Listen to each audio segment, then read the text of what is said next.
Okay, again, we're talking about both math and literacy cycles today for the multiple subjects and PK-3 ECE specialists. Throughout the presentation, we'll be referring to PK-3 just by PK-3. All right, and September 30th, can you believe it? It's almost spooky season. All right, next slide, please. Okay, so just a reminder that these are the performance assessments that we manage here through the commission. CalAPA for our administrators, CalTPA, green, and important to let candidates know. If they are a multiple subjects candidate, a single subjects candidate, a world language candidate, their emblem and materials will have that green I don't even know what you call it there. Yeah, that emblem there. But PK-3, they will be in purple, and our education specialists, all 5 of the education specialists are that orangey red color. So that way candidates can help to make sure that they're looking at the right thing when they register. Okay, we can go to the next slide. Thank you. So today we will be doing some introductions, norms, and outcomes. We'll be putting a resource folder, and these are the materials that are accessible via the link that is on the website, the faculty website with the password, but we thought we'd throw them into a Google folder for you as well, so you have them in another space. We'll be talking about the structure and theory of action, accessing materials, looking at faculty policies and resources. Then we'll be getting into the meat of the presentation where we're talking about the math and literacy performance assessments, steps 1 through 4. We'll be talking about an overview, looking at the evidence tables, essential questions. We'll be spending a good amount of time on those rubrics. So what is expected from a candidate and how you can best support them in the helpful hints and some reminders for each step. We will talk about the updated condition codes for version 1 and then some upcoming programs and support as well as contact information.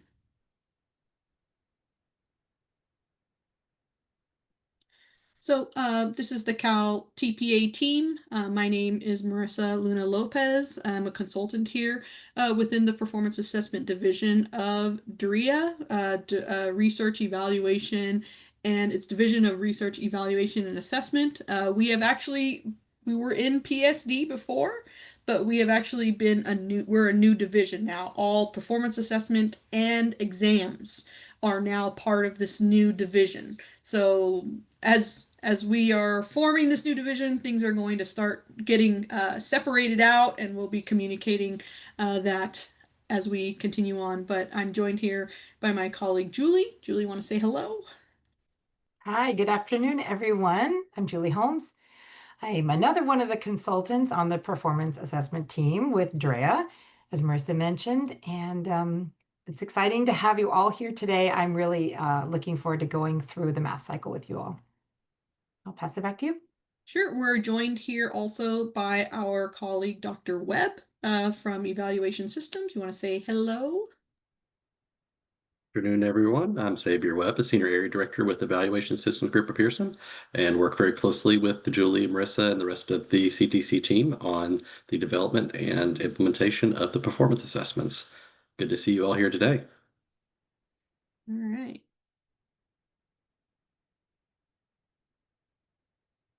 So if you could sign in via the chat with your name, position, and the institution that you are joining us from today.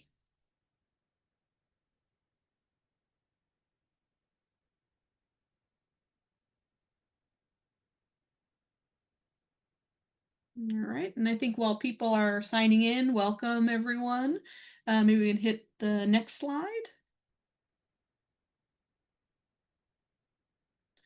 So some norms for today. If you could keep your microphone muted unless you are speaking, helps to minimize some of the background noise. It's helpful if your camera is on, but we also recognize that some of you may be in spaces where that's not possible or connectivity issues, so that's perfectly fine to have it off.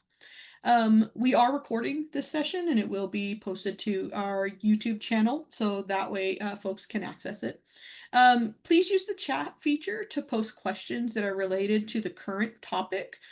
We have a lot of information to cover today. It's better to focus on what's in front of us rather than jumping ahead, because the questions will be answered, at a later time. We want to pose questions of a general focus, not I have this candidate, what should I do? There will be time for questions and such at the end, or also those can be addressed in a side conversation via email or office hours. Always, trying to avoid multitasking during the webinar, make sure we hear all the information. It's always helpful to, pay focus on where we're at and move through. And it's always a challenge to avoid that multitasking, and then honoring time for participants by moderating participation. Go ahead and go to the next slide. So today it's going to be an overview of version 1. We'll be talking about step-by-step instructions and rubrics. In materials previews, we've gone through highlighted copies of those watermark drafts of the assessment guides. Those did not change very much at all. So we are not going to be doing that today. We are going to be going through and looking specifically at rubrics and what programs can do to support candidates to meet the level 3, which is competence in that teacher performance expectation. The assessment guides, templates, and evidence table, those are the materials that we'll be focusing on today. And we're going to be looking ahead to program and candidate supports now that we're, right up into October. We have some PLCs that are starting up, some digging deeper sessions that are coming up, and we want to make sure that we cover all of those before we get going. Okay. This is a Google folder with materials in it, and it includes the annotated bibliography, a candidate checklist, assessment overview, the MPA assessment guide and templates, the LPA assessment guide and templates, and we will be including the slide deck from today's presentation after today's presentation. Feel free to utilize this presentation with candidates, with faculty, with anyone that you think it will be helpful. There are a lot of screenshots from the assessment guides that are helpful to point out to candidates, especially when you're talking about and reviewing the requirements of the rubrics. We can hit the next slide. Okay, so we still are operating in two halves of one whole performance assessment. There's the math performance assessment and the literacy performance assessment. Candidates no longer have a choice as to math or literacy in what cycle they are doing math for what was cycle 1. So it'll continue to be one lesson with 3 focus students, children. And the literacy performance assessment does include the requirements that were previously in the RECA. And so a candidate can complete the literacy performance assessment and meet that expectation.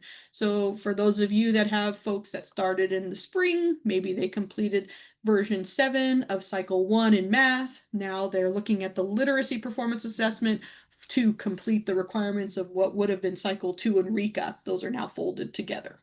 So we still have the same theory of action where candidates need to plan, they need to teach and assess, which means monitoring student learning. How do you know that you know what you know? And how do the kids show that they know what they know? And reflecting, looking at what happened. Was I effective? Did something happen outside of me? What could I do to enhance the learning of everyone in the space, and how can I provide that safe space? And then apply, take what we learned, take what we're doing and move it forward. So that way we can be involved and constantly in that continuous improvement loop. So the teacher that is in front of them today is going to be a different teacher after completing this cycle. We can go to the next slide. Accessing materials. So this is a link to the CTC exams page that is managed by our partners at Pearson. And these are live links and they're being put into the chat. Required acceptable and unacceptable supports, faculty guidelines for confidentiality of video recordings, some faculty resources, the assessment materials. If you have not been privy to these assessment materials, have not been able to download them, please do email us so we can make sure that you have access.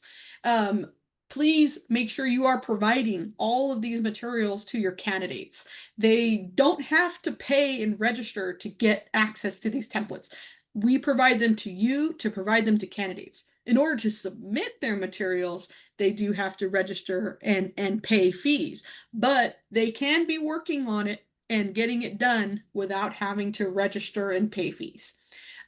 There are preparation materials for candidates, program implementation resources, the information about requesting vouchers so your candidates can register with those vouchers.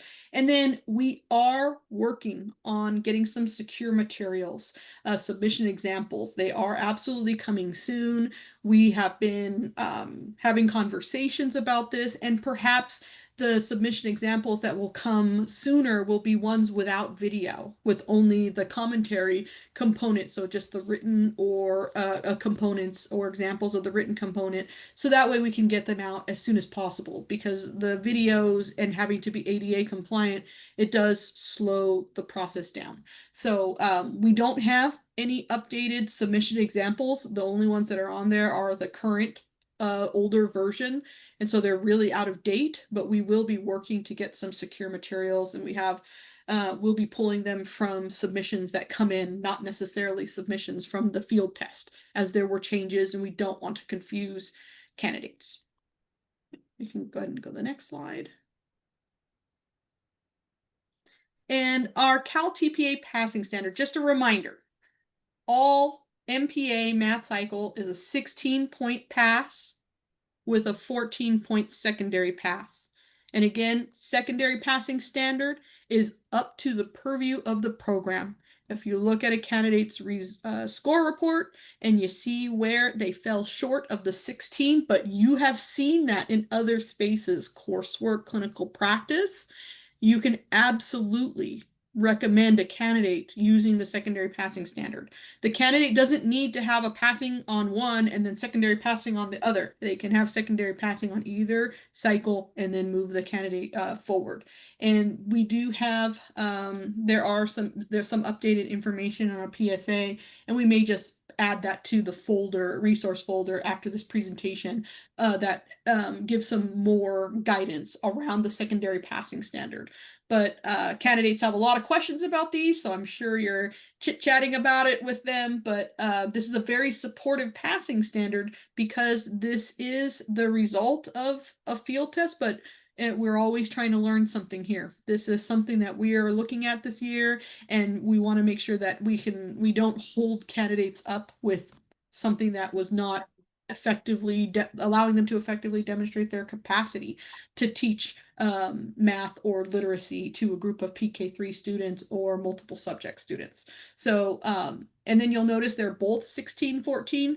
It's because there are now the same number of rubrics per teacher performance assessment. So it was higher for cycle 2 before because there was an additional rubric. Now there's 8 rubrics, and if a candidate scores 2 all the way down, they meet the passing standard on this performance assessment, but it's for this year only. We are holding standard setting material or study in the spring, and these will be updated most likely at the June 2026 commission meeting. Okay, go ahead and kick it over to my colleague Julie to talk about the math performance assessment. Okay, thank you, Marissa.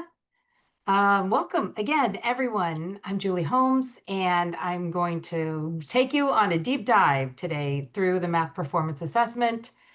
We learned this morning that for multiple subjects, we've had over 970 candidates register for this new math cycle. So that is very, very exciting. And we're looking forward to seeing how the data rolls out, how candidates are doing. I'm sure that you've all had a chance to kind of look through the new MPA. I'm sure you have questions. Hopefully, I will answer those today as we look deeply at the rubrics. Okay, so let's get into it. We will be looking at the multiple subjects. I am going to point out when PK-3 is different. So we can move on to the next slide. All right, so let's jump into the multiple subjects math cycle, the version 1. And just so we're all clear, just the high-level picture of the overview of both of these assessments. The math cycle requires that the candidates are planning and teaching one math lesson that's UDL focused, asset-based, it's leveraging students' assets and or interests, and they write 2 learning goals. There's one learning goal is content plus a practice. That's very important, and that's threaded throughout the math cycle. And the second learning goal is academic language development, ALD. So we have shifted from old cycle 1 version where candidates wrote, they selected an ELD standard and wrote an ELD learning goal. And now we have shifted that into the new literacy cycle. So the math cycle, they are focusing on ALD only. Candidates will create adaptations for 3 focus students. They will engage those students in active higher order thinking for multiple subjects. Now for PK-3, they're engaging students in play-based learning activities. So that's one thing that is different between these 2 assessments. So whenever you see higher order thinking in the multiple subjects, that is replaced with play-based learning for PK-3. And so the active higher order thinking, play-based learning, but with both assessments, they are still monitoring learning and responding to students' needs and learning styles and math thinking and math understanding. And as they move into, after they plan and teach, then they analyze the effectiveness of their lesson and refer back to evidence. And then they think about that application step in step 4, where they're thinking about those future steps for advancing math learning of the content, practice, and academic language development. All right, so let's jump into, I think, the evidence table. All right, so we're going to start with the multiple subjects. We're going to start with the evidence table. This is the what they are doing, and then we're going to go look at the essential question. So what are they doing in step 1? I kind of just gave you an overview, but this is in the guide. This is important to go over with candidates as well so that they understand exactly high level what's being asked of me, and then what templates do I complete? What evidence am I submitting to support this? So as we just kind of talked about, the learning goals, identifying 3 focus students, and making those adaptations, they are using parts A, B, C, and D.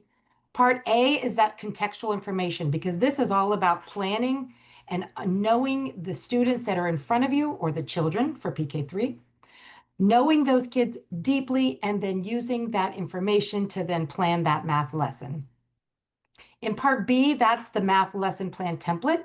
Now, as a program, you can use the template that we provide for part B, or you can provide your own program math lesson template. That's completely fine. We just ask that you look at our template and make sure that it aligns. We don't want to miss a prompt or something where the candidate isn't prompted to answer a question that's really needed. Part C, this is a little different from the old cycle 1. Part C is this is all about the 3 focus students, and they're writing and planning those adaptations for instruction for those 3 specific focus students. When I say focus students, that's for multiple subjects, and for PK-3, they are focused children. So just a few little differences there. And then part D, this is just a description or a screenshot of those resources. Okay, so let's go on to the essential question. And you will see for step 1, there are 4 essential questions, 4 out of 8 rubrics. So this is half of the assessment right here. So it's very important to give them that time and space to really plan appropriately with the math cycle. So the first essential question is all about how they've applied their findings. They're using that recent information, that recent applicable information that they know about their students or children, and they're planning an asset-based lesson. They're planning those UDL strategies, and they're thinking through how they're going to monitor students in a safe and positive learning environment. So that's a lot to think through as a new teacher. A lot of new teachers don't have their norms for a safe, positive learning environment yet. They maybe haven't been introduced to formative assessment or thought about how they're going to monitor student progress. Certainly, thinking through asset-based instruction and having that culturally responsive pedagogy and that coursework to refer back to. And UDL strategies. And what is a UDL strategy and how might I put that to use in this math lesson that I'm developing? So there's a lot that's going into the creation of just one lesson for a new teacher. Now, rubrics 1.2, 1.3, and 1.4 are all specifically about the focus students or focus children for PK-3. So rubric 1.2 is all about focus student 1. Rubric 1.3 is focus student 2, and rubric 1.4 is focus student 3.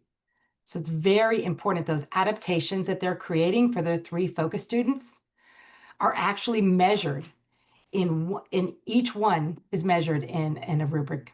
So taking time again to think through those adaptations and how they're really going to support the students or the children throughout the math lesson. And again, that's a lot to think through for a new teacher. Let's go to the next slide and really talk about the rubrics. I'm going to need my glasses for this. All right. This is a little small. I'm sorry. I'm gonna squint real quick. What I'm gonna do today when we look at these rubrics, I'm only going to talk about level 3 because level 3 is meeting the TPE standard. And while, as Marissa mentioned earlier, if candidates scored a level 2 on all the rubrics, they would still pass, yes, but we really want level 3 teachers. And level 3 meets the standard. So that's really what I'm going to focus on today. And I just encourage you as programs and faculty to really engage candidates in that discussion and looking at the level 3 constructs and the evidence that it's asking for to meet that construct in a clear way. So as we think through 1.1, we've kind of talked about what they're planning and all that goes into it. The first construct in level 3, they're using that recent math information. So they're explaining and discussing how they have collected and utilized that recent math information. What does it mean for their group of students? A group is 2 or more as they develop an age or grade level appropriate math learning goal. So that math learning goal, again, is, and it says in the rubric, content and practice. And that is how the standards are written. Now, for multiple subjects, the cycle can be completed in TK all the way up through 12th grade, self-contained TK all the way up through 12th. PK-3, the cycle can be completed for preschool all the way through grade 3. So candidates are thinking through and looking at which standards to select. Are they age or are they grade? So age would be PK and TK as well. And then grade level standards would be kinder on up. Now, if they are in a PK for the PK credential, or if they're in a TK setting or above TK setting for multiple subjects, then they would use the preschool transitional kindergarten learning foundations, the PTKLF, for multiple subjects in a TK setting. Now, if they are in a kinder and above setting, they're using the California Common Core State Standards for Math. And this is all in the assessment guide, and it walks candidates through that very clearly. So that's the content. The practice is also in the PTKLF, and it's also in the California Common Core. There are 8 math practices, and they can select one. They could use more than one, but they don't need to. There's already a lot that's going into this math cycle. So the content is the what they're doing, and the practice is that behavioral process, the how they're doing it.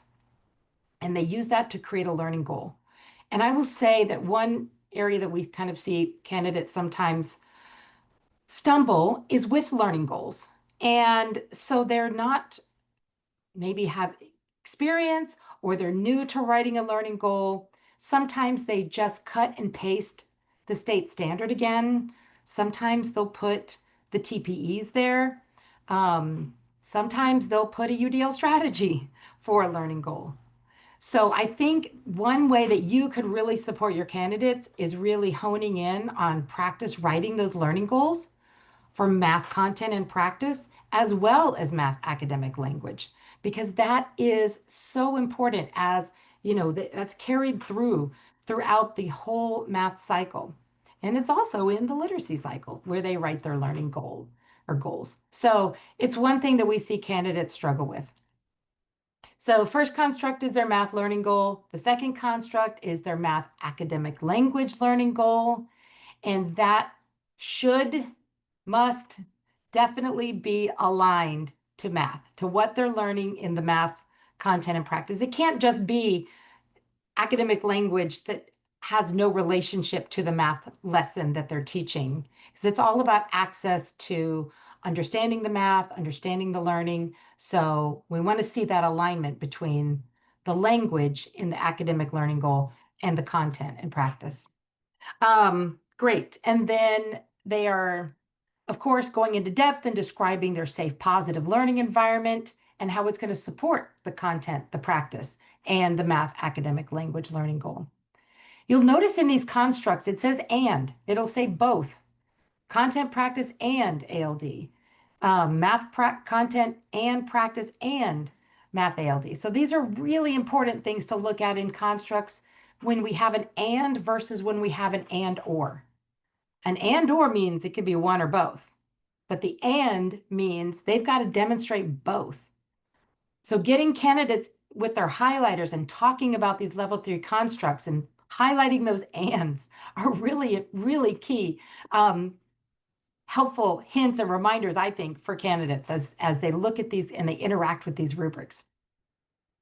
Candidates planning also must leverage those students' assets, whether they're cultural, whether they're linguistic, or perhaps they're just an interest. It could be one, two, or all three. It's okay. We give candidates the option here because we don't want to overcomplicate it. We don't know where candidates are in their coursework. And that's really something that you as a program could really, help codify for candidates, is really practicing that leveraging of student assets. What are different types of assets that students bring to the table? So really important to kind of think through. So again, they're also planning that math lesson that's going to promote and engage students in higher order thinking. That's for multiple subjects.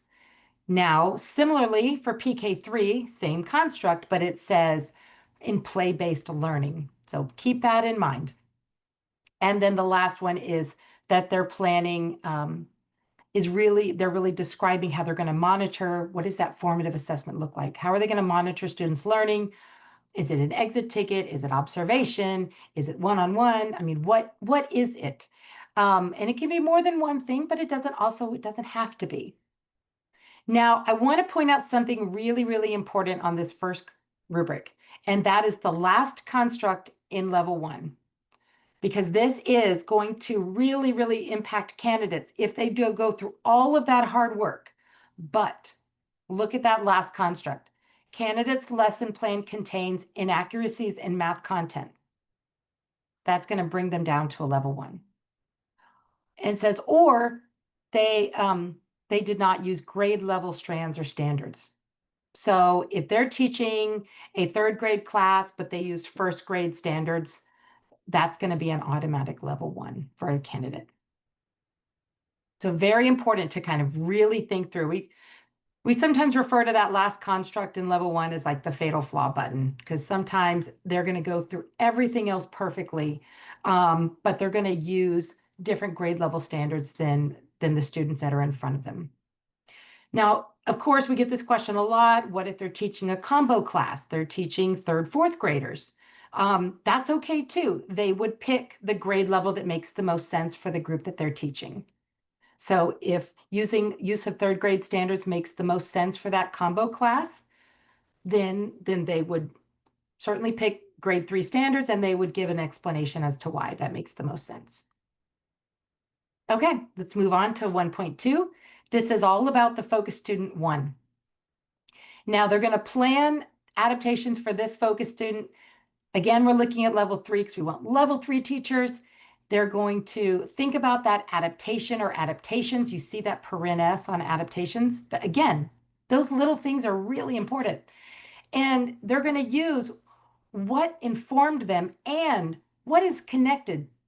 How do they connect those adaptations to that recent information that they know about that focus student?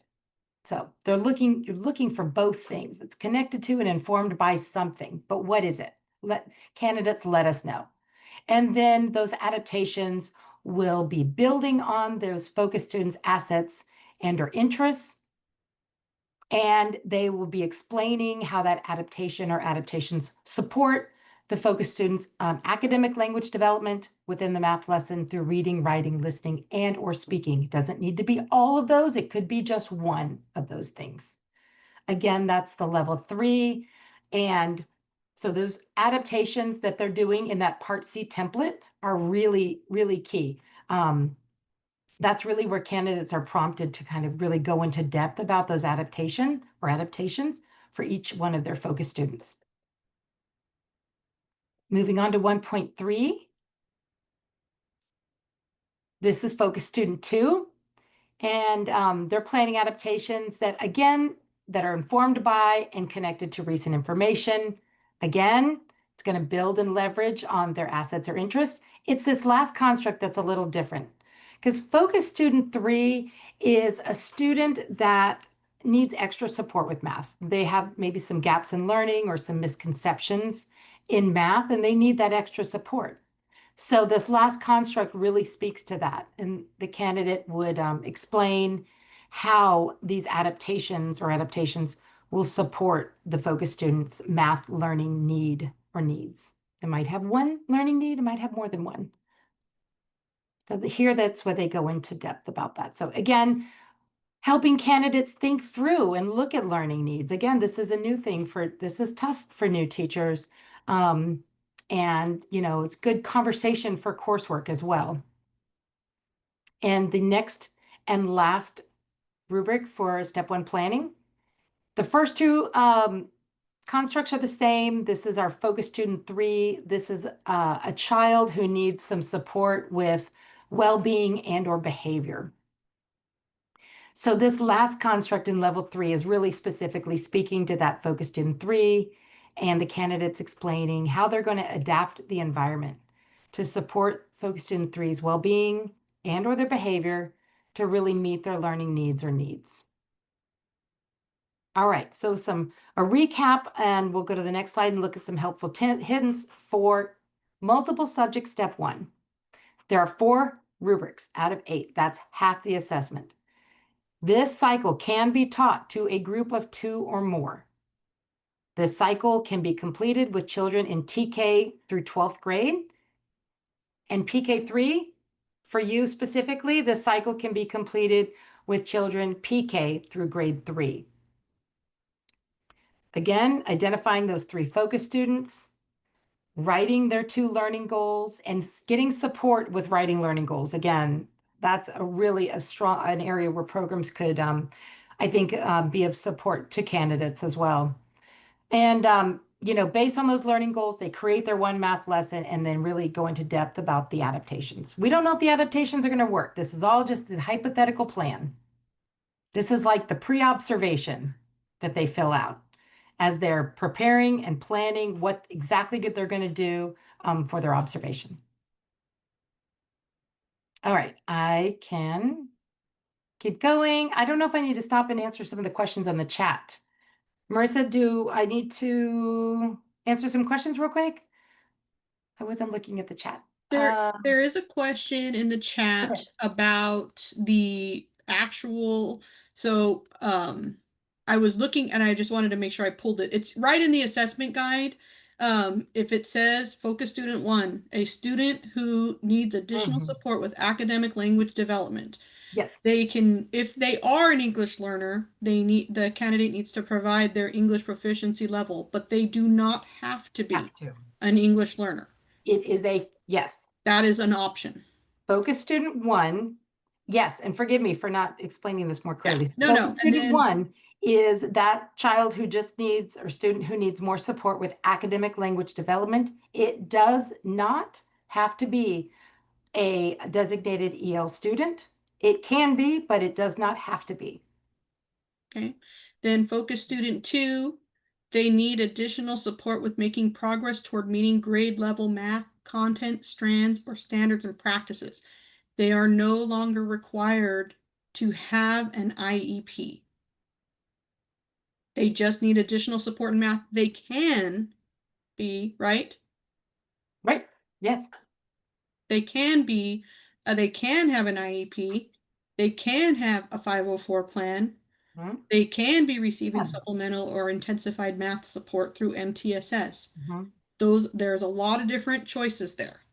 And then I think the question about focus student 3 is that their life experience, either inside or outside of school, may result in additional adaptations to support their well-being or behavior in class regarding math. Yes. And all of this is outlined in the assessment guide for the criteria for their selection of each of the focus students. One thing I would call out to you is that really working with your candidates, that they're not confusing the focus student 2 with focus student 1 and selecting the wrong student for each of those areas. So that is absolutely one area that they really need to really focus in on and pay attention to. Focus student or focus child 1, they need that support with academic language. They do not have to be an EL, but they can. Focus student or focus child 2, they need support with math. They're not meeting age or grade level standards, or maybe they just have some gaps in knowledge. Maybe they're just struggling on this particular area. I joke that I would have been focus child 2 for my math skills. And then focus student or focus child 3 is that child that's just going through something in life and they need some extra support with their well-being and or their behavior. Something's impacting their learning in class, whether that's something that's outside of school or something that's happening in school. Something is impacting their learning. And so making those adaptations for them.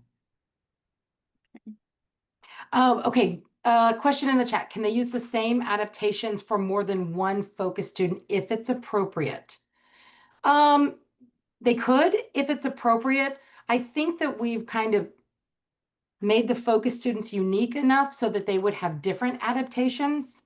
But again, if it's appropriate, then they certainly could have the same adaptation. Another question, I'm confused on template C, connections to recent math learning and the learning needs.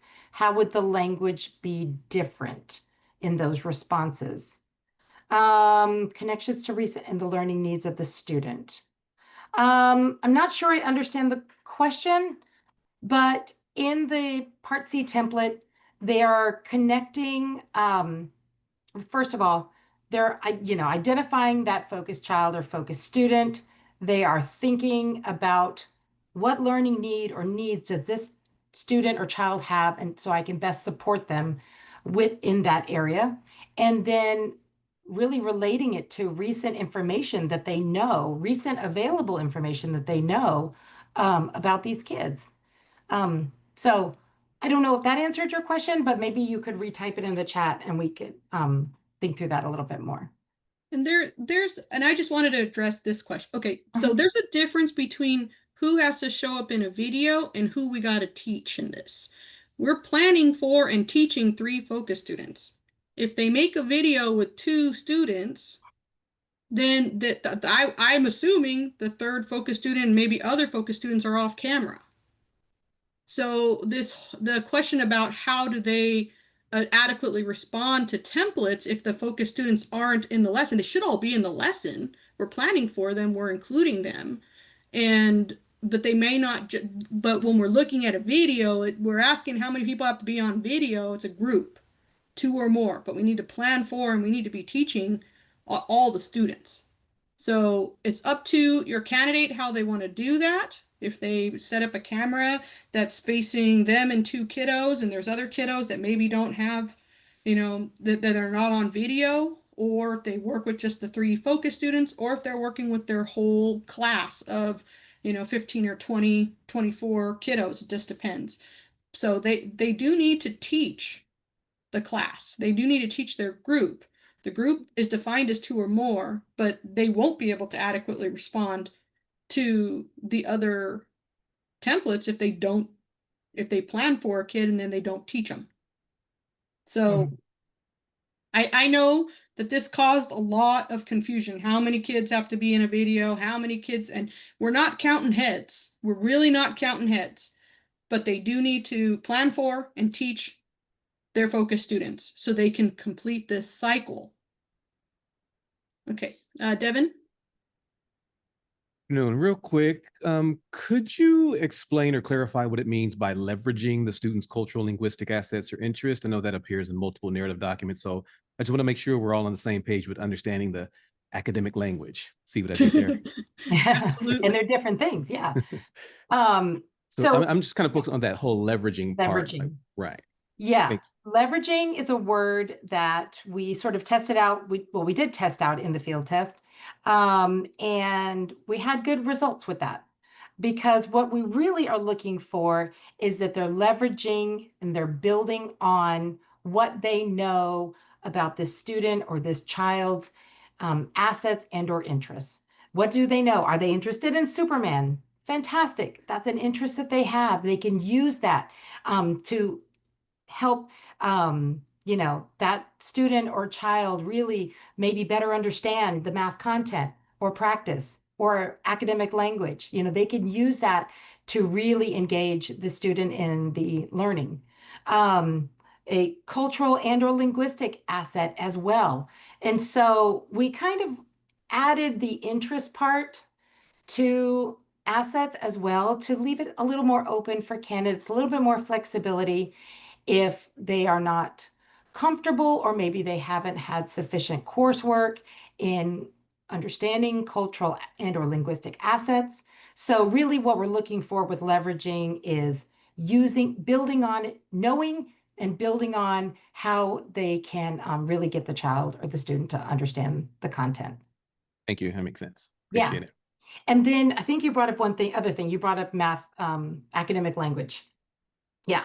And so, yes, again, does not have to be, a designated English language learner. They are just writing that academic language that's really going to help the students or the child better understand the math lesson, the content.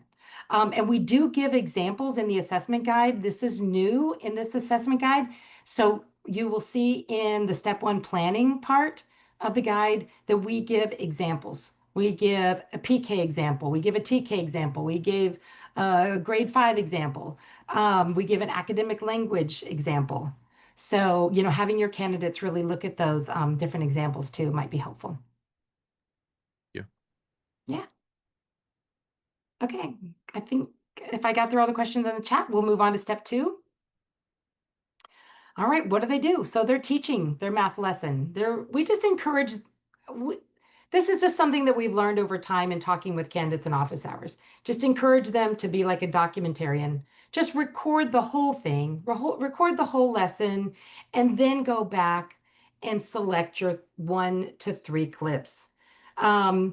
Also, making a copy before you go and start selecting out your clips is always helpful so that they just have a master copy of their lesson, just in case anything ever happens or it gets corrupted. We hear lots of kind of horror stories, I'm sure you do too, about losing their video clips. And then they provide commentary. So commentary is something that we will definitely be talking about right now because this is new. In the past, they've provided annotations.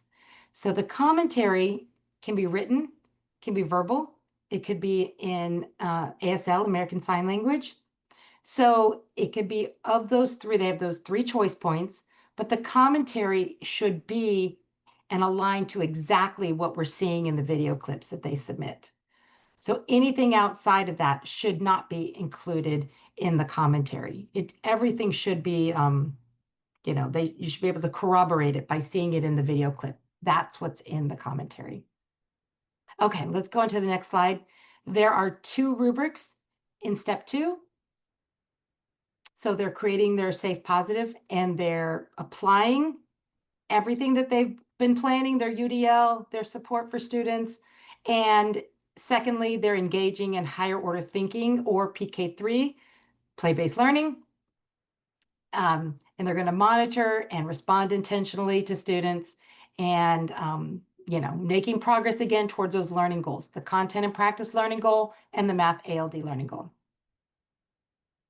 All right, let's go to the rubrics. So there are level 3. This is what we're sticking with.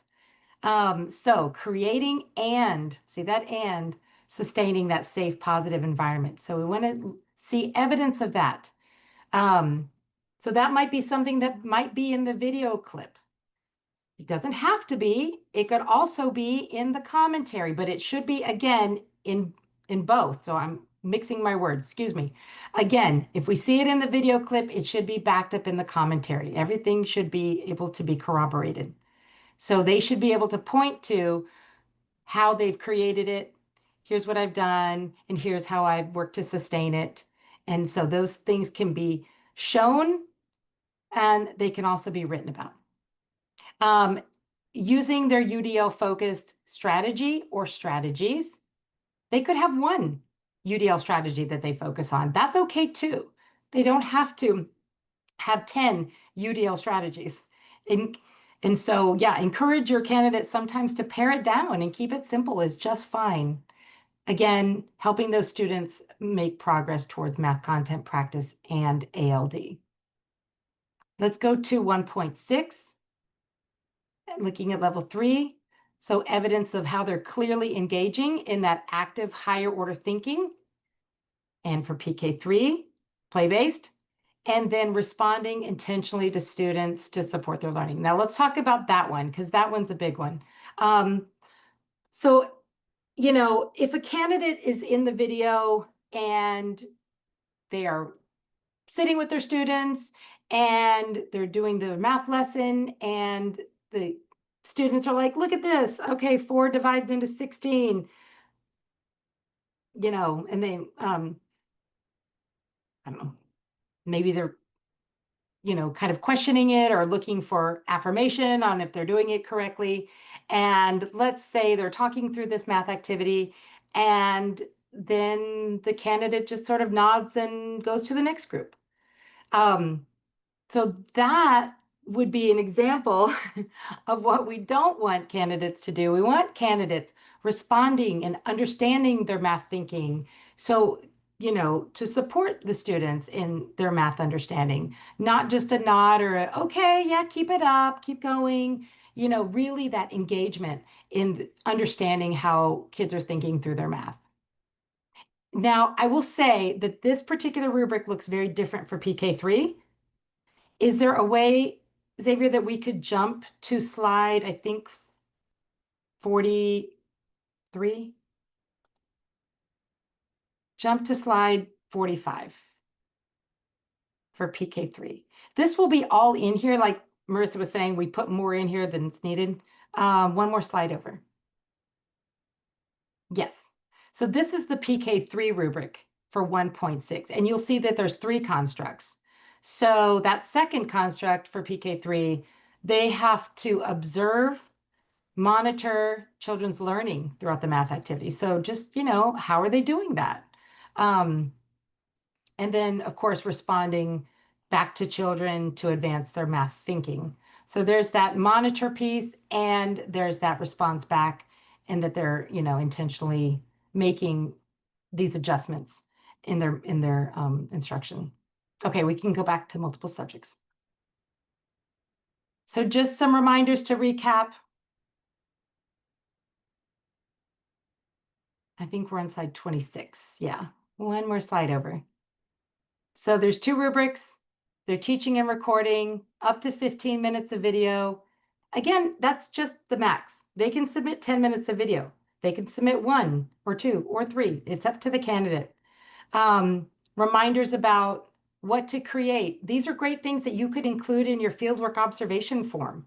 Looking for that, talking through that safe, positive learning environment, talking through UDL strategies, talking through active higher order thinking or play-based learning, thinking through responding intentionally, observing and monitoring learning.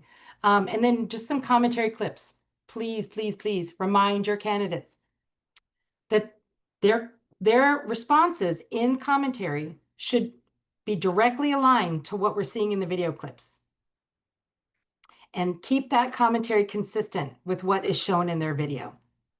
So again, and sometimes we'll see videos that have nothing to do with what they told us they were planning to do in the math lesson. So again, that's really going to impact candidates and scoring. So again, we're looking for that accurate content and that alignment between what they told us they were planning to do in this math lesson is what we should be seeing in these video clips.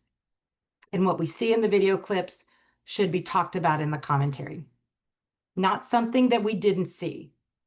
So that should not be mentioned in commentary. Okay, let's keep moving on. Step 3. Step 3, so they're reflecting and analyzing the effectiveness of their math learning. They're using one template, part G. And let's go on to the next slide.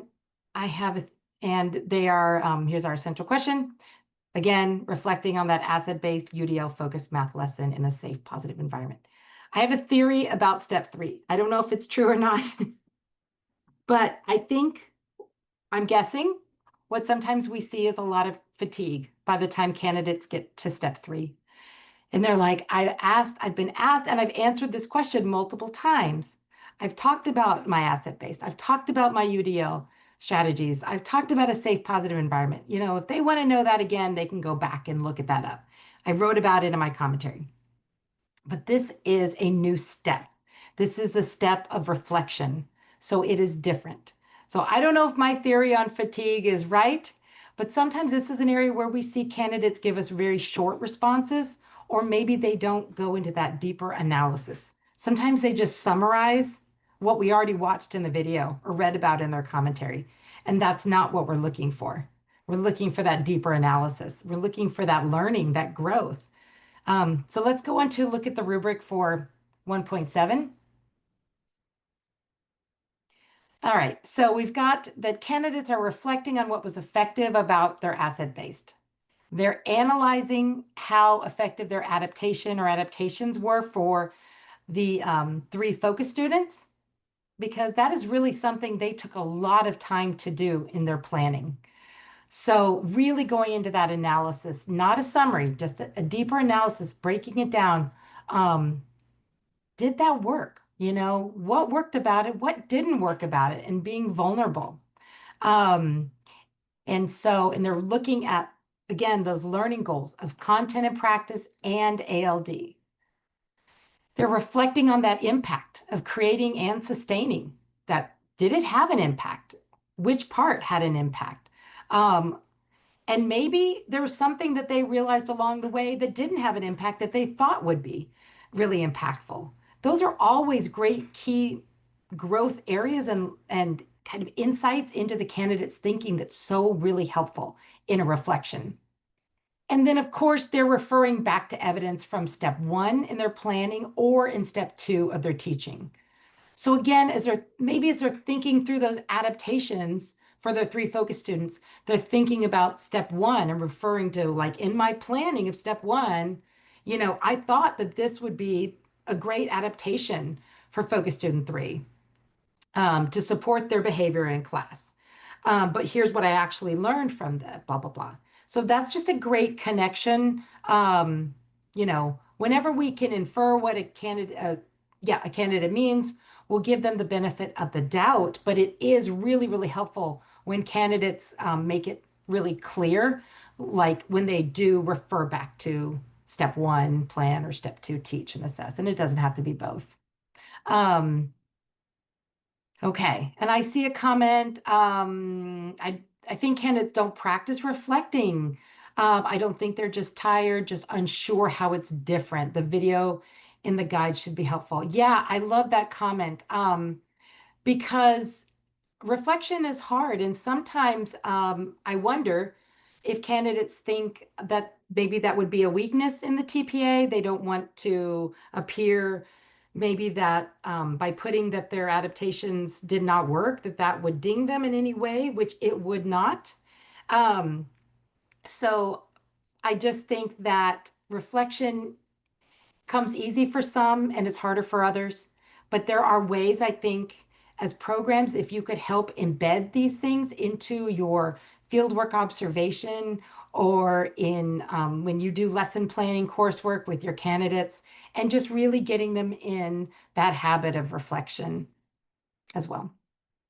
All right, and let's move on to the final step and the final rubric of the multiple subjects in PK-3.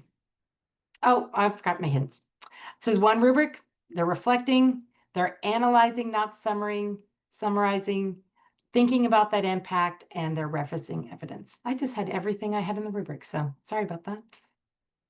All right, and step 4, now what do they do with all of this?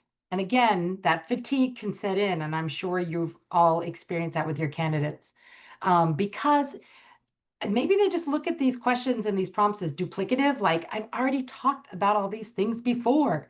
Remind them this is a new step. Now you're applying it to future instructional math steps in future math lessons. They are using the Part H template, which again is a choice.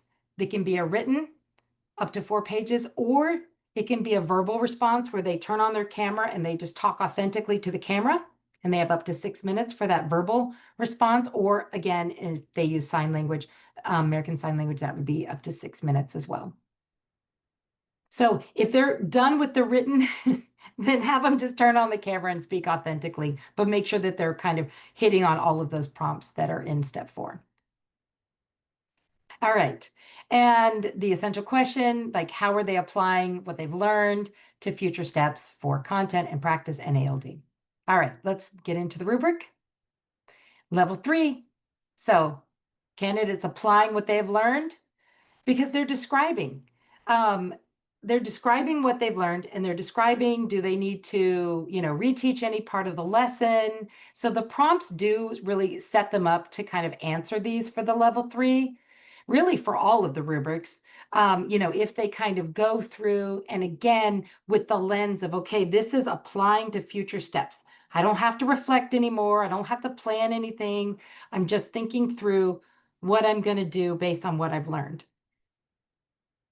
And they're thinking through those future steps for their group, their 2 or more group, as well as their 3 focus students. So, which the group could be part of those focus students. So that's okay too. Again, like Marissa said, we're not counting heads.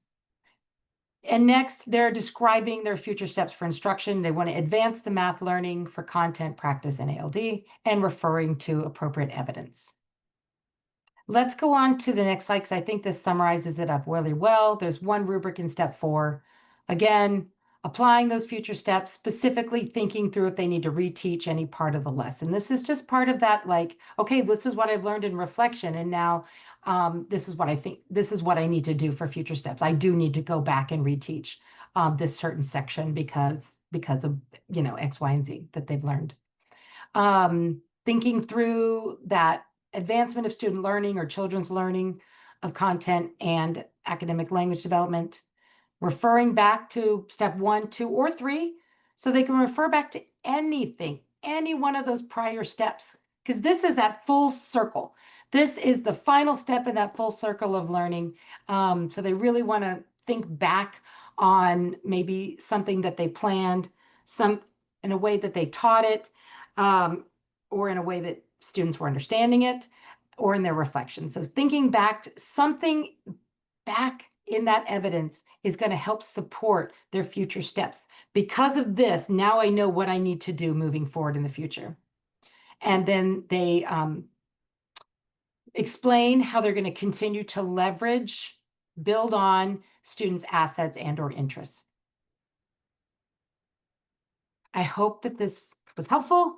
I'm going to pass it to Marissa to kind of go through the literacy cycle. Oh, but Tyler, I see your hand up. Yes, question. Yeah, I just had a clarifying question Yes. because you were talking about the groups, which can only be 2 students, but they have to have 3 focus students.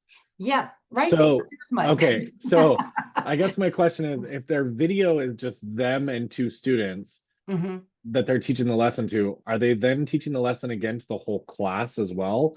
Because you have to include all 3 focus students. Okay, so we moved away from saying class because Okay. to give candidates flexibility. So we're just saying instead of class, we're saying, hey, 2 or more. Okay. Teach the 2 or more. And then within that 2 or more, Mhm. they do have to plan for 3 focus students. Okay. So your 3 focus students or focus children can be within that group of 2 or more. Okay. So theoretically, yes, I mean, they could be working with a very small group. So they could be teaching this lesson to 2 of their focus students, but as they write everything, they have that 3rd focus student in mind, but that student necessarily wasn't part of that group they got taught, I guess is what I'm hearing. I'm just trying to make sense of like how that 3rd focus student factors into being taught the lesson with only 2 kids, you know what I mean? So Well, that's why I'm just trying to To figure me, out. there's a difference between the requirements of the video and what's required of the performance assessment. Okay. The performance assessment requires that they plan for and teach a group of students, and they have to plan for and teach their focus students. If they Okay. have 2 focus students on camera and 1 off camera, and they're teaching at a small table, they are teaching and they are fulfilling the requirements of the performance assessment, but the video requirement, the technical requirement, is something separate. Right. Okay. Does that make sense? I know it's Yeah. Cal, Yeah. and maybe for version 2, we just say they have to have 3 kids and they have to be the focus students. Maybe that's what we do for clarity. But clarity, we were I feel hoping like to that be would able to make more provide sense. flexibility. Yeah.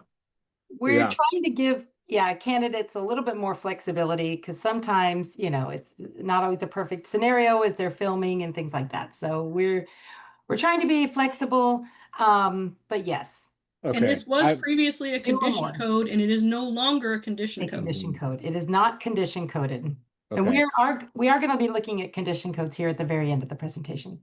Okay. I was just think asking they're because very helpful, so that's good. oh, sorry. I was just asking because when I met with our candidates initially and kind of gave them the initial information, they were obviously very overwhelmed.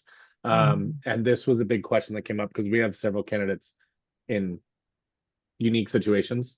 But I thank you for the clarification because I just want to make sure they're not confused going forward. So No, we don't want any confusion. We want super clear clarity so they know exactly what's being asked, looking at the rubrics, interacting with the rubrics, thinking through how they're designing their math lesson, selecting their standards, writing their learning goals, thinking through leveraging asset-based instruction, thinking through UDL, thinking through higher order thinking or play-based.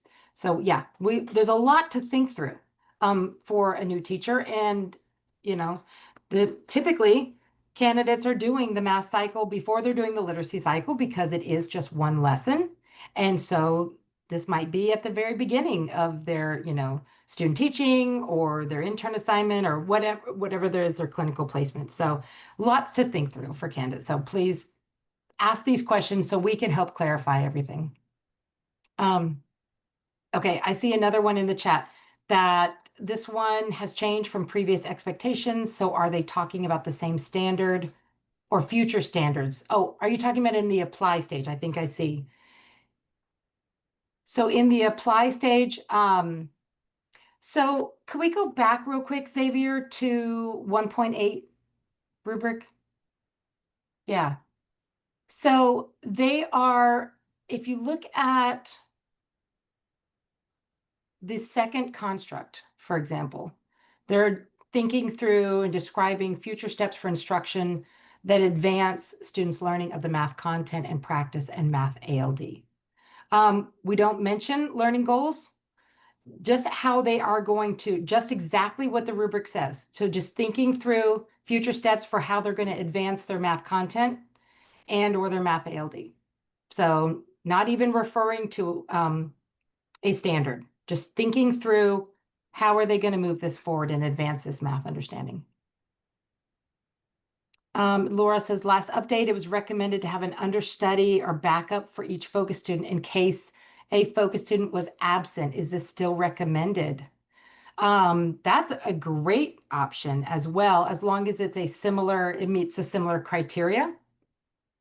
So if a focus student or focus child is absent that day and they have, you know, someone in class that they're teaching that has a similar, meets that similar criteria, yes, then that would be fine too. I think, as Marissa pointed out, I think that because the number in the video was condition coded in the past, it sort of has everyone a little bit on edge.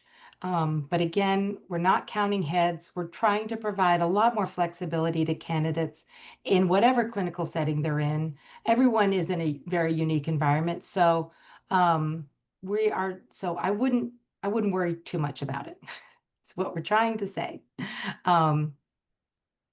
Again, the bigger issues are those critical concepts of content, practice, academic language, things like that.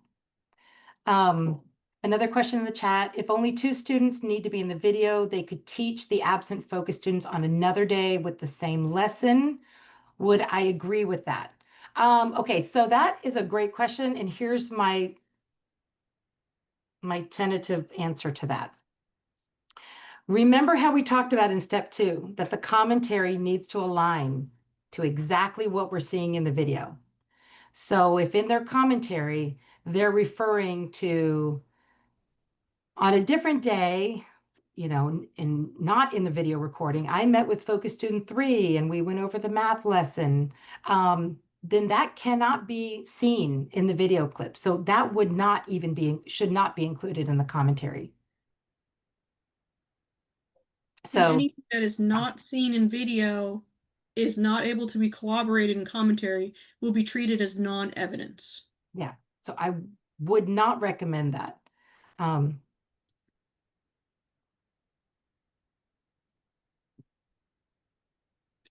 think Stephen has a question. Oh, I'm sorry, Stephen. Hi, I didn't see your hand up.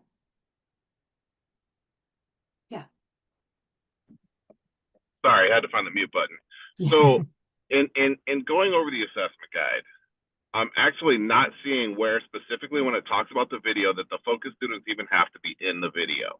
I know we have to plan for them, but it just says students need to be in the video. So they don't need to stress about having the focus students in the video. They just need to make sure that they teach that lesson to a group of students, 2 or more.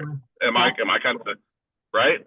You are right. We don't specify that the focus students have to be in the video, because to protect students and children's privacy, they should never be. We don't want to know who they are. Don't identify them. So just you're teaching 2 or more. And but if the candidate is teaching 15, for example, then we would assume maybe that their focus students are within that group. So it 100%. Is very open. Yeah. The 2 or more is just if a candidate is just working with a small group, for example, for their math cycle, just again, giving flexibility. But they might have a Yeah. class of 25. We don't really know. We're just giving you the minimum that could be in the video. Yeah, because I know that's what it was for last year, and I knew that I didn't think it had changed in the field test, so No, you're right. because yeah, that was what some of my interns struggled with, was getting parent permissions from the focus students, Yeah. especially focus student 3. So they were planning for it, but that student probably was likely not in that video. So okay, all right, Yeah. thank you. And can a lesson be extended into a second day? It could be. This is just one math lesson though. So I think that I would encourage filming to be over one day, but it certainly could be if they're teaching the same content, or finishing up. They didn't have enough time on day 1. Now they're finishing up on day 2. That's fine too. Yes, we are moving to literacy cycle. Thank you, Jenna. I'll just answer questions in the chat, so I'll give you time, Marissa. Okay. Let's go ahead and skip through this, Xavier, because this is the PK-3 version of the presentation we just saw, and much of it is a mirror of what was for multiple subjects. So we could skip down to where the literacy performance assessment starts. There we go. Thank you. Okay, again, we'll be talking about multiple subjects and then calling out anything that is different for PK-3. But again, multiple subjects in PK-3 are overlapping credentials. So the requirements are very, very, very similar. Okay, we can go to the next slide. Okay, the literacy performance assessment must be completed with students or children, and that should say in grades TK and above. That is why we send out the presentation after the presentation, just to make sure we have the right information here. It's 3 to 5 literacy lessons, including corresponding assessments that include foundational reading, absolutely, and then a selected additional theme from the ELA-ELD framework. They absolutely must have foundational reading skills, and then they can select any additional theme or themes from the ELA-ELD framework. 1 ELA literacy and 1 ELD learning goal. There are 2 learning goals that candidates will address in their 3 to 5 lessons, because the way that SB 488 is written, that's why ELD has moved out of what was cycle 1 into the literacy performance assessment. And we're only assessing candidates on something once, so ELD is here in the literacy performance assessment. Now, the candidate that says, I don't have an English learner in my class. Well, what an opportunity it is to plan English language development supports for all students who are absolutely in need of language support to complete their literacy. So it's an opportunity for them to practice. And there is a focus child, a focused student or a focused child in the literacy performance assessment. Now, the focus student, focus child is pretty broad of the kiddo that the candidate can choose. They are either a district or school identified English learner. They could be fluent English proficient, reclassified, heritage language speaker, or multilingual. Or they can have a district or school identified literacy related disability. Think of like dyslexia. Or they may benefit from support with making progress toward meeting the ELA or literacy standards. Or they may have gaps in knowledge or misconceptions related to the expected foundational reading skills for their grade level. So that focus student, it's intentionally broad to be able to capture the students that are in the classrooms in California. A candidate should be able to identify a student that fits under one of those categories. They don't have to fit under all, just one. They're going to teach and video record all lessons and assessments. Then after the summative assessment, they're going to determine next steps for instruction. They will reflect on the progress of their class and the focus student or focus child, and the effectiveness of, it says it's really their literacy instruction, and then they will reteach or extend to support the focus students or child's literacy development. So that's if you were to ask me what this thing is about, and we had, a minute to talk about it, this is the overview. This is what the candidate will do. So let's get into it. Next slide, please. Okay, so we're on version 1, multiple subjects, literacy performance assessment. Let's go ahead and go to the next slide. So step 1, with guidance and support from a cooperating teacher and or supervising faculty. Candidates are not intended to do this alone. They're going to review recent available literacy assessments and other contextual information about their students. Recent means applicable. If you have a candidate working with 3rd grade and they pull something that the kid did in TK, it's not recent, it's not applicable. If they're in the same year or maybe at the beginning of the year and it was from last year or something of that nature, but there are a whole lot of different possibilities for information assessments. Observations are there, conversations with a cooperating teacher, a screener, anything that the candidate has, because what they're doing with that is basing their instruction off of a need, off of recent information for the students that they're going to teach. They're not going to teach them something that's way over their head. They're not going to teach them something they learned last week. They want to be able to work through something to move students forward. Then they're going to select that focus student. And the information on the multiple subjects, if you're looking in the assessment guide, it's on page 9 that describes all the different possibilities for a focus student. Then they're going to describe 3 to 5 literacy lessons, including corresponding assessments. And those assessments are formative and summative. Though the language has shifted because we are aligning with the California Department of Education, the CDE, and that's the language that they are using. So they will describe their 3 to 5 lessons, including their corresponding assessments that include that selected foundational reading skill and the selected additional theme. Now, in the assessment guide, it talks about that the candidate can either integrate the selected foundational reading skill across the lessons or plan at least one of the lessons for the focused selected foundational reading skill. That is on page 10 of the assessment guide. They can choose to do either way, whatever their preference is, whatever the needs of their students are. And each lesson must include a literacy goal and an ELD goal. They will have an opportunity to provide a written narrative to give some contextual information. Many of those prompts are similar to what they will do in the MPA. So if any of that information can cross over, they can absolutely copy and paste it into the template. They must use the learning segment template. It's up to 5 pages per lesson. So there's plenty of room there, but I often encourage candidates to use bullets, be succinct, and but provide a clear picture of their plan. So when we're looking at their plan on the rubric, we're able to meet that level 3.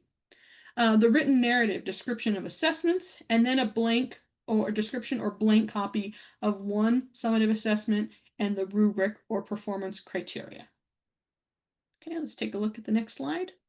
So how does the candidate's planning leverage? How do we use? How do we build upon? How do we see these students as having a lot of information and that what they have are assets to use to move them forward? How do we include assessments? And how do we align lessons to create that progression of learning? They're not 3 different lessons. And it's not popcorn where they pick 3 different random things and put them together. They need to build upon one another and create a progression of learning. And they need to be developmentally appropriate for ELA and ELD. Again, ELA and ELD, best friends, holding hands, always together. 2 goals everywhere. And it aligns with what we're doing in the MPA as well. How does the candidate apply findings from recent literacy assessments to plan for that selected foundational reading skill using direct, systematic, and explicit, right? It's direct. There's a plan. It's clear. approach to the student's literacy and language development? And how does the selected additional theme or themes, again, theme is good enough, themes, if they would like to include more than one theme, from the ELA ELD framework using integrated ELD. Please, the advice that we have from the field test is, if we have a good friend that's with one of our programs that says, if you think candidates know what foundational reading skills are, teach them again.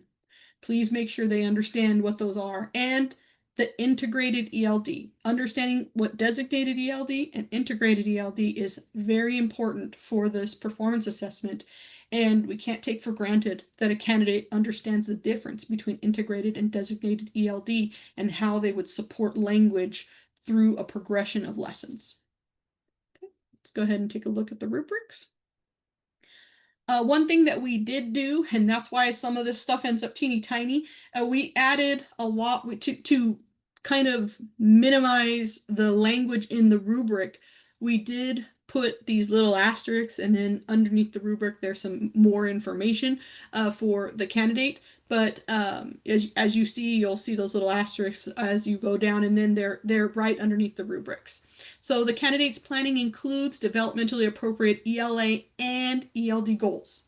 That's beyond the standard. They don't just get to slap a standard in there and that's a goal. The goal is what we're going to do from that standard. Then the candidate's planning leverages, uses, sees it as important, and uses those assets. Cultural and or linguistic and interest, those are some examples, but there's a whole lot of assets that kiddos can have. And I would argue that the vast majority of them could be lumped under culture or language. But there may be other assets that a kiddo has that the teacher that wants to use, the teacher candidate wants to use to instruct them through this cycle. Then they need to use formative and summative assessments that clearly connect to the ELA literacy and ELD goals. The assessment is, how does the kid show that they know what they know, right? And their lessons and assessments align with one another to create that progression. The lessons have to be tied together.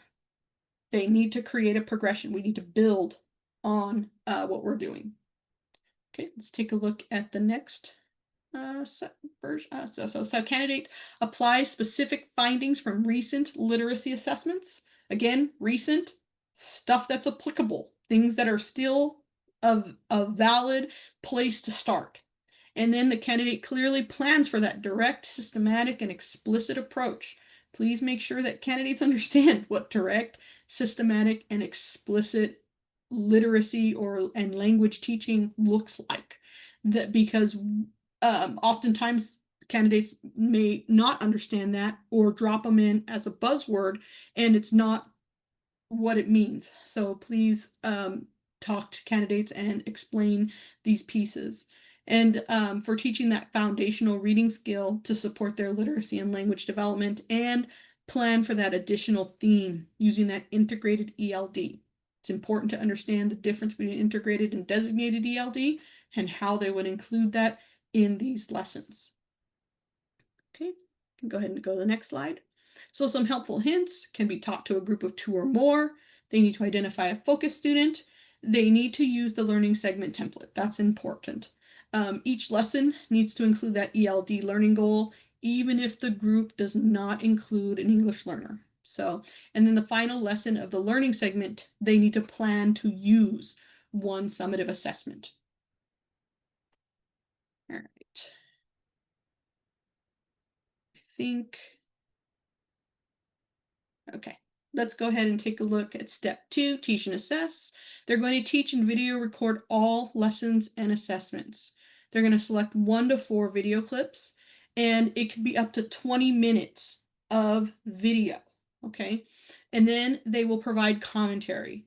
And again, that commentary absolutely needs to be aligned. And if a candidate says in their commentary, I only had 20 minutes of video and I ran out of space, but this happened afterwards, it will not be counted as evidence. It'll just be ignored as non-evidence. So it has to cooperate between the video and the commentary. So let's take a look.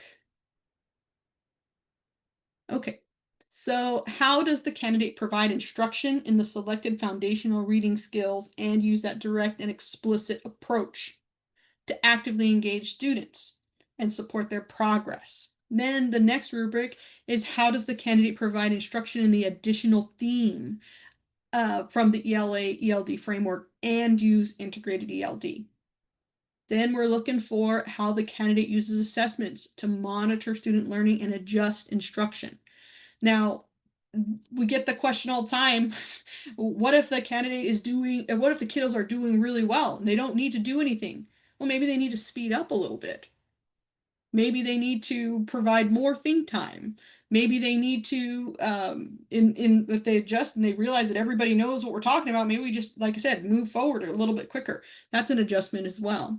And then how does the candidate use assessment results to provide specific, actionable feedback? More than just high five, great job, kid, right? We need to provide that actionable feedback. And there is a call out box about the actionable feedback in the assessment guide, and page 23. Actionable feedback communicates specifically what the student has done well, what students can do next to improve their learning, and the degree to which students have made progress towards meeting that learning goal. And their feedback should be provided in relation to the learning goals of the lesson or activity. Let's go ahead and take a look at the next slide. And again, level 3, that's where we want to be. So the candidate teaches the selected foundational reading skill using direct and explicit approach. They actively engage the students in learning. What I'm doing right now is kind of just reading stuff and lecturing you and telling you stories. It's not super active, but some of the questions in the chat, we're responding to them. Maybe that can be considered a little bit more active. We would expect candidates to be really engaging with those students, having the students do a lot of that communication back and forth. They need to be actively learning. And then the candidate clearly explains. They wouldn't turn to the camera and say, well, the reason I did this was because little so-and-so here, and that, no, they would do that in commentary. They would absolutely explain. And what they can do, there's several examples within the assessment guide that says at minute 20 seconds, the kiddo in the blue shirt asked this question, and this is why they would explain in that commentary. And the purpose of commentary is really, the annotation and the commentary should be very, very similar in that they are explaining what they're doing and why. We don't need a blow-by-blow of what we see in the video. We absolutely can see that. We need to understand the why, right? The reason behind what they're doing. So if you have a candidate that wants to give a blow-by-blow of everything that happened in the video, then ask them what's the value of the commentary? What does the commentary do if it's just a summary of what you did in the video, right? That what we need to understand is the reasoning behind it. Teachers make a lot of decisions on the fly, answering questions, moving through, making judgments, monitoring student learning, and they respond intentionally. The commentary is their opportunity to explain the reasoning behind their actions. Okay, you can go ahead and go to the next slide. The previous was all about that foundational reading skill. Now we're talking about the additional themes, as well as they intentionally provide appropriate integrated ELD to support the students. So this rubric is all about those additional themes: meaning making, language development, effective expression, and or content knowledge. They only need one additional theme. They can have more, but they absolutely must have foundational skills in any one or more of these additional themes. Let's go ahead and go to the next slide. So the candidate clearly uses assessments to monitor student progress. So they are looking out at the students. They are providing them with some kind of check. They are monitoring their progress. And they clearly use assessment results to make adjustments to their instruction, whether it be speed up, slow down, answer clarifying questions. Even in this presentation, we've been assessing you all to, and taking questions and making adjustments and explaining things. And that's what we're asking candidates to do, is to make data-driven decisions based on the information they get from their students. Let's go ahead and go to the next slide. and the candidate uses assessment results to provide that specific actionable feedback. And understanding what actionable feedback means is going to be important for candidates. They often struggle with providing that specific actionable feedback because they're moving on. But again, that can help a lot with classroom management and other spaces where you tell a kid what you want to see. If you if you have a group of kiddos and they're running and you say don't run, well, usually they just hear run. You have to make sure you say walk, right? And so we want to give them the feedback of and tell them what they're doing and we want to see more of. Let's go ahead and go to the next slide. So it's 4 rubrics, 1 to 4 video clips, a video clip, and again, 1 to 4 video clips. They can include foundational reading skills, additional theme, assessment of literacy, and adjusting instruction all in one video. They can make it 2. They could do 3. They could do 4. 20 minutes of video, and yes, we do allow for editing within videos. It will not result in a condition code for the candidate to get it sent back to them. But I would make sure that you let candidates know that it's choppy and challenging to see 10 seconds of this and 5 seconds of this and jumps. I would suggest that they have 30 seconds to a minute of instruction before they do any kind of editing. And it's not required. It's absolutely not required to edit a video, but 1 to 4 clips, assessors will watch the first 20 minutes only. And again, that commentary should align to what is provided in the video clips. I'm going to go to the next. So that step 3, reflect. A thing that often people don't even do because they're so busy getting through life that they don't stop and think and think their way through things. But after engaging the students in the summative assessment, determine their student progress towards the goals, toward meeting the ELA and literacy and ELD learning goals. How did they do? Analyze the results and provide that specific actionable feedback on the assessment. Reflect on their progress and the effectiveness of their instruction. And again, if the instruction was not effective, then that's a learning opportunity as well. And it provides an additional step and help to guide the candidate in step 4. And then they will submit their focus student summative assessment response, the scored rubric and/or performance criteria, and the specific actionable feedback. So there's 3 things they're turning in here: their summative assessment and the scored rubric or performance criteria, their focus students assessment actionable feedback, and a written narrative, reflection and analysis, up to 4 pages. Let's go ahead and go to the next slide. So how does the candidate identify student understandings, gaps in knowledge, and/or misconceptions, provide specific actionable feedback, and determine what was effective and what instructional changes they would make if they taught the learning segment again? So there's a whole lot of things to think about, a whole lot of questions they need to ask themselves in this step, but it's important to not just provide a summary.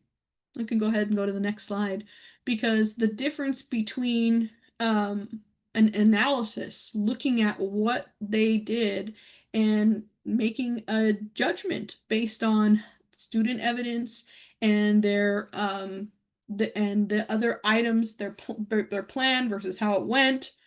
This is their opportunity to accurately identify understandings, gaps in knowledge, and/or misconceptions.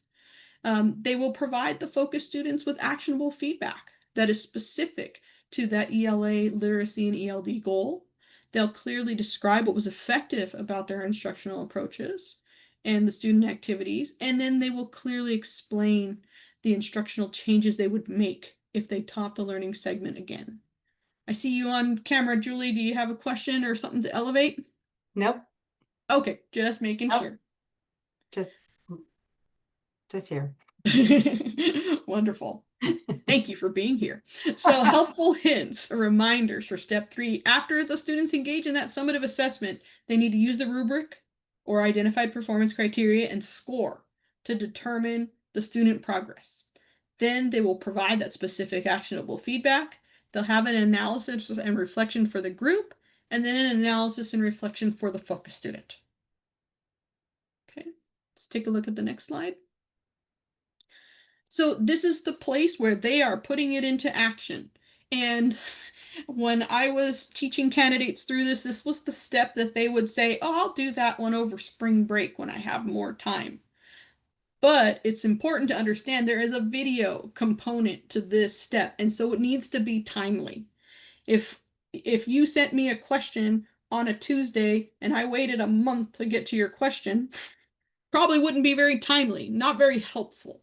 And so what's important is for the candidate to definitely have the time and space to assess the summative assessment and then make that instructional decision of whether they're going to reteach or extend the activity to support the focus students' literacy development. And I say focus student because that is the step 4. We're looking at that focus student and how did that focus student do, and what does the candidate need to do to move that focus student forward. There could be more kiddos in the group with that focus student, but it needs to be geared toward that focus student's literacy development. They will video record that follow-up activity and provide commentary. Again, what they're doing and why. We're not looking for a, blow-by-blow summary of what happened. We want to know why this happened and why the candidate made these instructional decisions. So the candidate will provide a written narrative or reteaching or extension activity description, a video clip, and then their commentary. And the commentary can be either written or verbal or ASL commentary. Let's go ahead and take a look at this essential question. So how does the candidate apply? How do they take all the stuff they learned from their plan, from their actual teaching and assessing, and their reflection after they look at their videos and determine what clips they're going to submit? After all of this, how do they apply the analysis of the focus students' assessment results, both formative and summative, to plan, provide an explanation for, and teach a follow-up activity? And they need to base that off of evidence from steps 1, 2, and or 3. Okay, let's take a look at the rubric here. So they have to apply focus students' assessment results and use the understanding of how they did in the learning segment and thinking about their summative assessment results and their formative assessment results and decide if they're going to reteach or extend. If they're planning to reteach, they don't just pull a lesson out of the learning segment template and do it again. They have to reteach a targeted intervention. They need to focus on something that's within what they were doing, but it's not the same thing again. They need to have a new lesson that's targeting the intervention and or individualized strategy to support their progress towards meeting those goals. If the kiddo just flew through it and had a tremendous time, then maybe they're extending their learning. Maybe they are going to provide some instruction that's going to deepen or advance the focus students' learning in relation to those goals. And they absolutely must refer to evidence from steps 1, 2, and or 3 to make that instructional decision. Now, if you look over at a level 1, that's not where we want to be. That's not where the party's at. But level 1, at the very last construct, candidates follow-up activity is not planned for the focus student. It absolutely needs to be planned for the focus student. So please make sure you reinforce that to candidates. Leo's diarrhea girl. Great. I just watched her.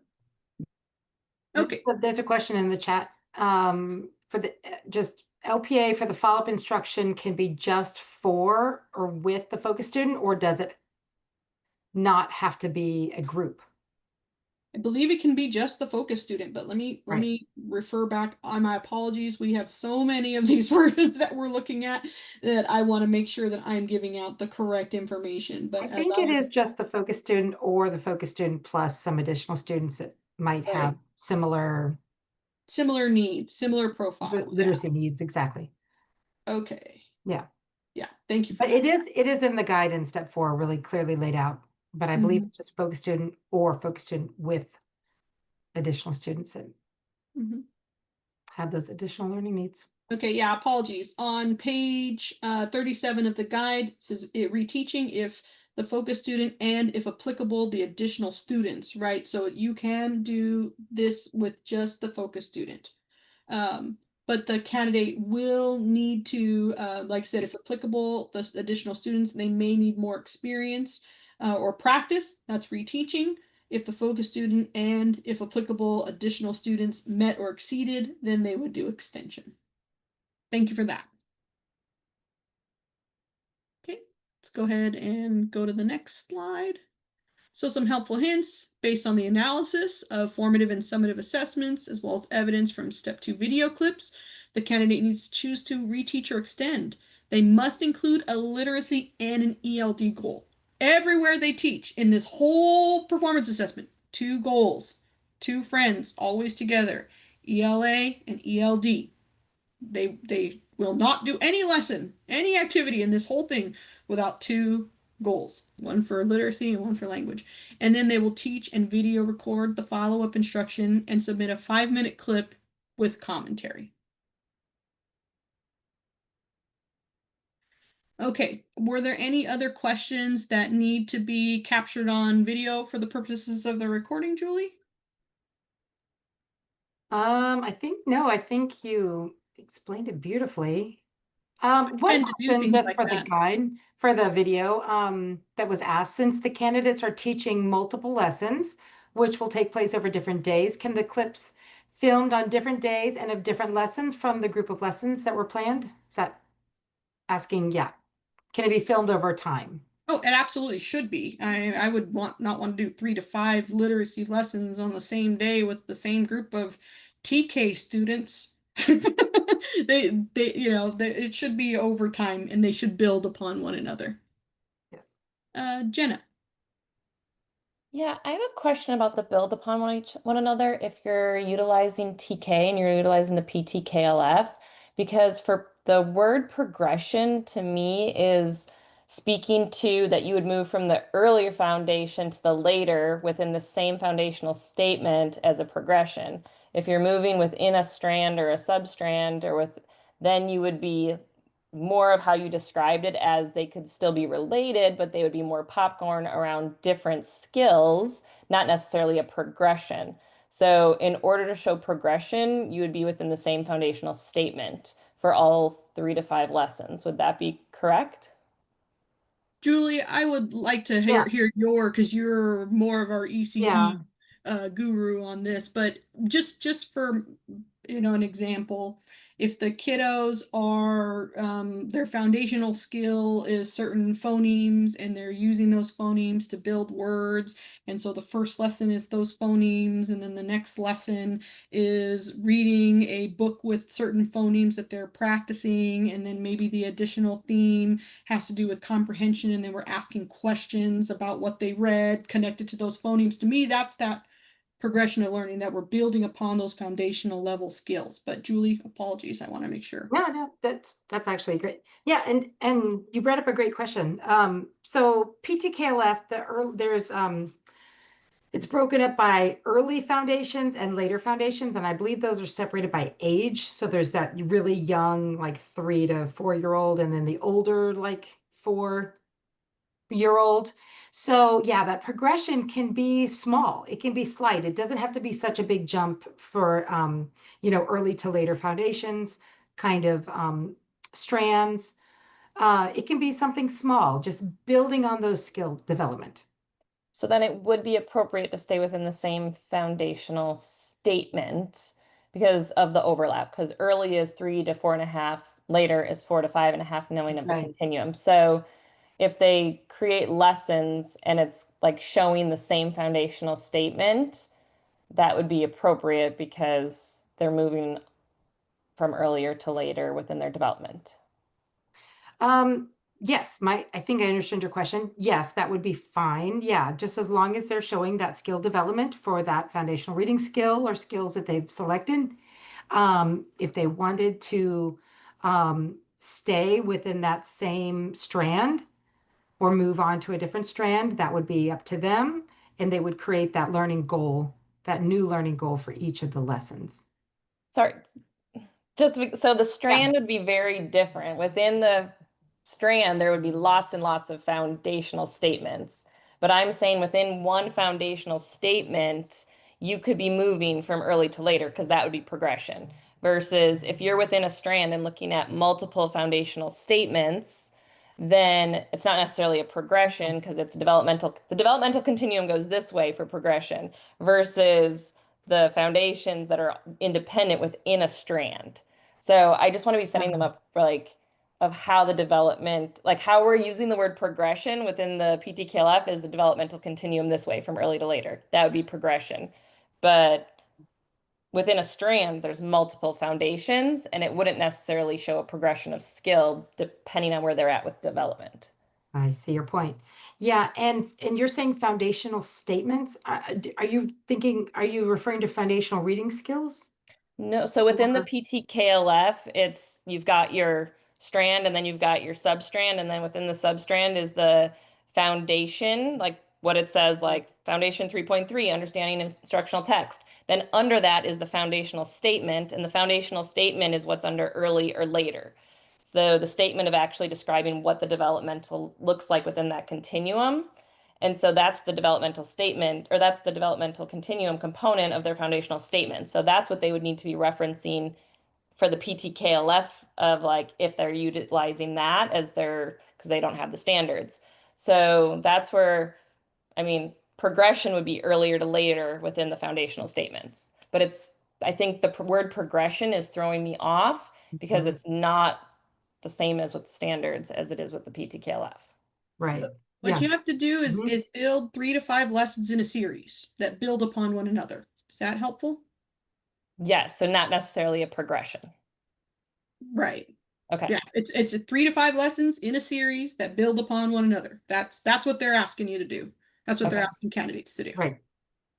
Okay, thanks. And I do think that to your point too about the PTKLF, because this is relatively new, these were only published in August of 2024, is for programs that have PK or TK candidates to really delve into those early and later strands and be really familiar with that for the content as well as the English language support.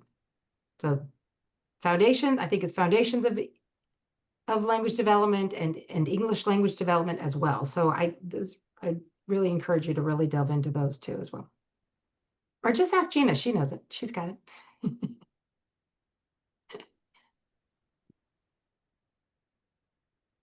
All right. There is a question in the chat about the candidates that are in bilingual classes in Spanish. They can use the SLD. The conversation about Asian language learners in classrooms is a much greater conversation than we are having here. And so if you want to email in your question to us, Julie, if you wouldn't mind putting maybe the TPA or CalTPA inbox. So that way we can delve into that question at a later time because it's a much greater question than we have time for today. But we appreciate the question. Okay.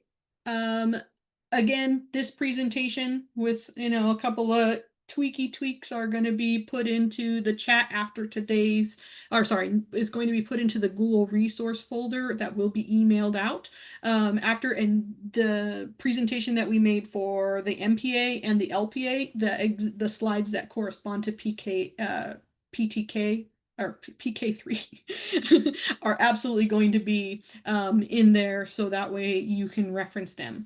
But I think there are some slides just right at the end to wrap us up. And Julie, you were going to cover those ones? Yeah, we've just got a few more slides. We're almost done, I promise. You guys are doing great hanging with us. I know this is a lot of content. Julie and Marissa, there was this section on condition codes. Did you want to move past this? We can go to the next slide. Yeah, let's go to the next slide. So here we've got a slide right here. Yeah, perfect. Just talking about condition codes. What are the condition codes for the CalTPA this year?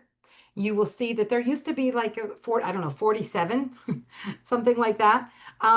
It has been whittled down, and we have removed the content condition codes. These are technical condition codes because we're looking for that full submission to be able to score it. If we don't have everything that we need, we can't score it. And that's when it would get a condition code and come back to a candidate. So here's the list. We will also provide the link so that you can have it to go back to the website. Again, just helping candidates think through, the uploading the correct videos that they want to submit, making sure that it's viewable, you can hear it. The documents are not blank. They didn't upload, something that's illegible, or that it can't be open. They need to go back and check.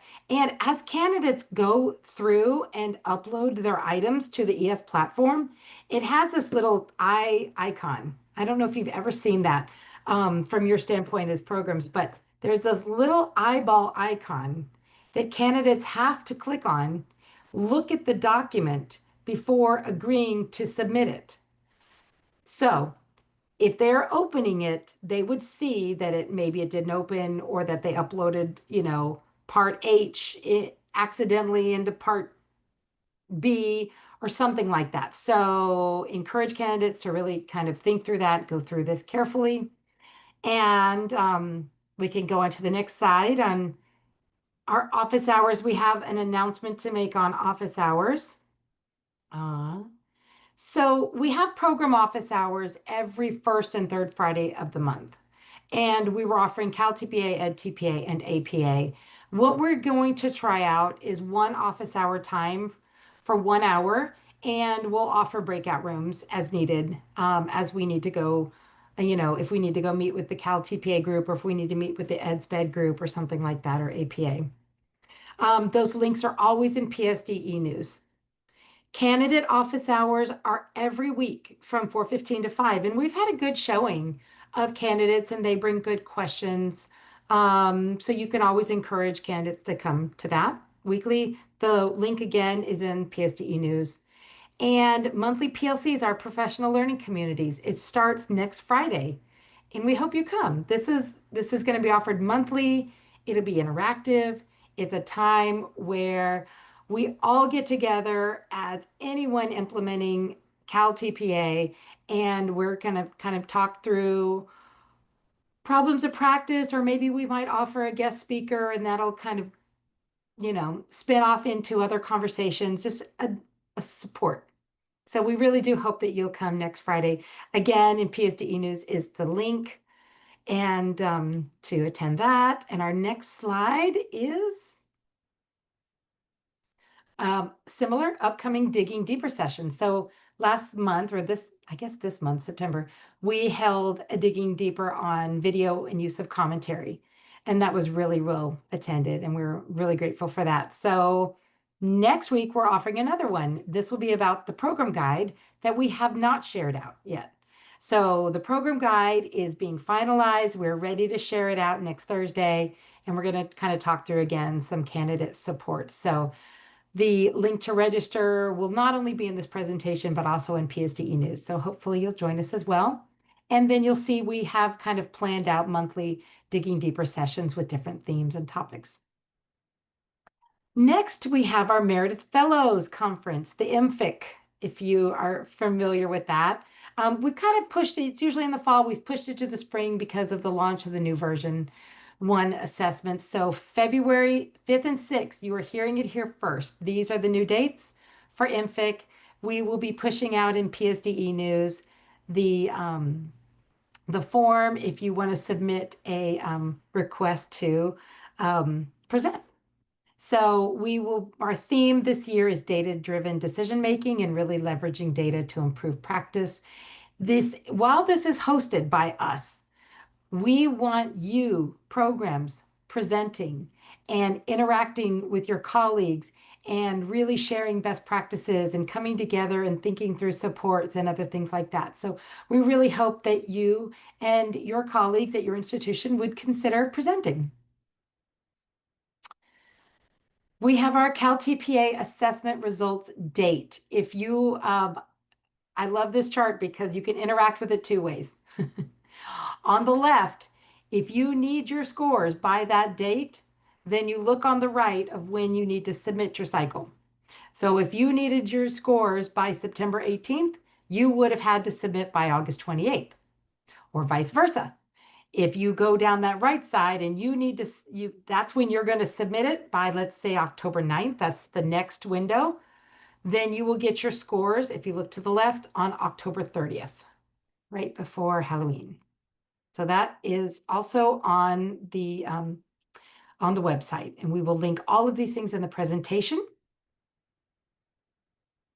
If you have not updated your ADS webpage, here is the links and reminders to do so. That is the accreditation data system, and that is where we pull information on where to send information to program coordinators. So again, if you're not getting communication from evaluation systems, then you might need to go into your ADS system and update that. We cannot update it for you. It's password protected by your institution because your institution has, a security delegate and other identified titles at your institution. So if you talk to your dean, talk to whoever, maybe director of your educator prep program about that login and get access so that you can update your contact information if you would like to be receiving, additional program coordinator support information. Now, here is just our listserv. If you want to subscribe to our listserv, whenever we have things to push out, there's no date or time that this always goes out. But so for APA, CalTPA, and Ed Specialist CalTPA, just click on that link, subscribe to that email listserv, and when we have new information, we do push it out that way. And finally, we just want to thank you so much for attending today, asking great questions. Here's how to contact us. If you have policy questions, caltpa@ctc.ca.gov, or edsped, caltpa@ctc.ca.gov, or calAPA if you have an APA question for administrators. And then if you have technical questions, your candidate can't log in, their email's not working, they would need to withdraw their registration, then these are those technical questions could go straight to Evaluation Systems, who is our contractor, so es-caltpa@pearson.com or es-edsped-caltpa@Pearson. So now you know who is in the loop and who to contact for your specific questions, but we'll always be there to guide you and offer support. So we thank you again for attending, and we'll stick around and ask a few more questions. I do see a question. Yeah, these will be posted. We do record these sessions and we post in our YouTube channel for the commission. So we also put it in PSDE News the week after. And we're just so happy you're here. Thank you for following along with us, asking great questions, and engaging in the math and literacy cycle. Have a great day, everybody.